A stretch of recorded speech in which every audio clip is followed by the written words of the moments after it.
এবং হাসিনা ফিরে আসার পথ সুগম হবে। হাসিনা মানে হাসিনার লোটা বাহিনীরা আবার ফিরে আসবে। লোটা বাহিনীরা তো আপনারা দেখেছেন সচিবালয়ের অভ্যন্তরও তারা স্যুটকোট পরে সরকারের বিরুদ্ধে মিছিল করেছে।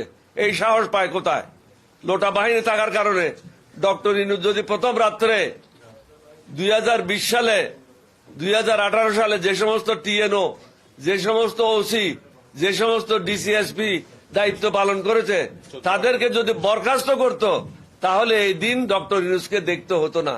তিনি নিজে নিজের জন্য বিপদ ডেকে এনেছেন।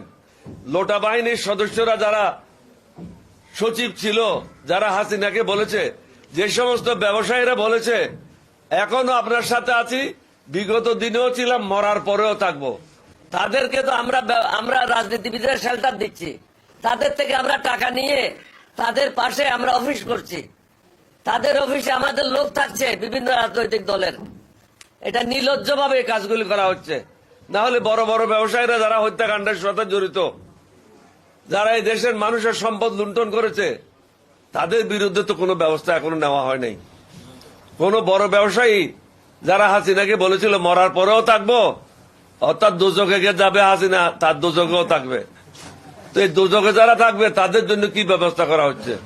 শুধু জেলে নিয়ে গেলে হবে না, তাদেরকে আধা ঘন্টার জন্য উল্টা লটকাতে হবে।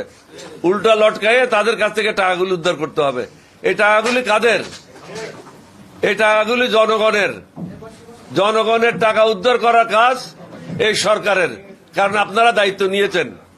আপনাদেরকে জনগণে বলে নাই, আপনারা ছাত্রদের কথায় দায়িত্ব নিয়েছেন, আপনারা 2-1 অ্যাডভাইজারের কথায় দায়িত্ব নিয়েছেন, আপনারা আমাদের সাথে পরামর্শ করেন নাই। আমরা যারা দেশ চালানোর অভিজ্ঞতা রাখি, আমাদের সাথে কোনো আপনারা আলোচনা করেন নাই, মত বিনিময় করেন নাই। সুতরাং আপনাদেরকে জবাবদিহি করতে হবে, তাদের কাছে টাকা উদ্ধারের জন্য ব্যবস্থা নিতে হবে।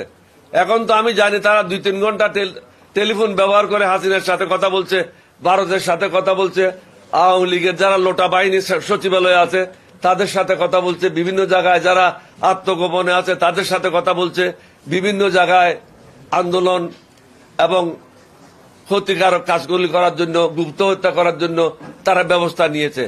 তারা আমার যে সংবাদ, মার্চ পর্যন্ত তারা অনেকগুলি এই ধরনের ধ্বংসাত্মক কর্মকাণ্ডে লিপ্ত হবে। সুতরাং সরকারকে সতর্ক করে দিচ্ছি। আমি উত্তর দিয়েছি, তুমি যদি না বুঝে থাকো এটা দুঃখজনক। আর কোনো কারো আছে? নাই। Thank you. 1 মিনিট, পিছনের থেকে কে বলছে বলেন।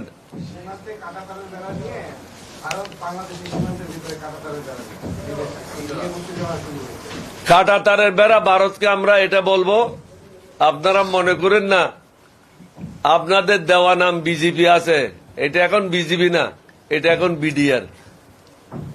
সুতরাং কোন অন্যায় কাজ এই দেশের 18 কোটি মানুষ মেনে নেবে না।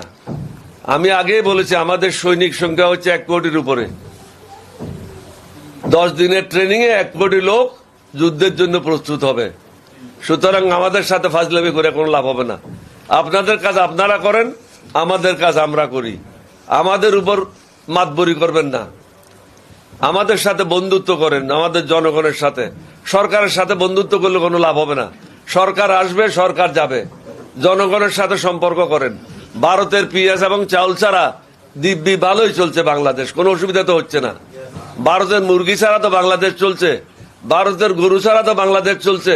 সুতরাং ভারত থেকে আর গরু, মুরগি, আন্ডা এগুলি আনার কোনো প্রয়োজন নাই, চাউল আনার প্রয়োজন নাই। বিকল্প রাস্তা খুঁজে নেন, পেঁয়াজ আনার দরকার নাই। নিজের দেশে উৎপাদন বাড়ান, চাষাদের কৃষকদেরকে বলবো নিজের দেশে উৎপাদন বাড়ান। জাপান যদি 6 গুণ বেশি উৎপাদন করতে পারে, আমরা 2 গুণ বেশি কেন উৎপাদন করতে পারবো না? তাহলে আমাদের কোনো সমস্যা থাকবে না। নিজের উপর নির্ভরশীল হই, আল্লাহর উপর আস্থা রাখি। আল্লাহর উপর যদি আস্থা থাকে, আমার রসুলের উপর যদি বিশ্বাস করি, তাহলে আমাদের কোনো সমস্যা থাকবে না ইনশাল্লাহ। ধন্যবাদ।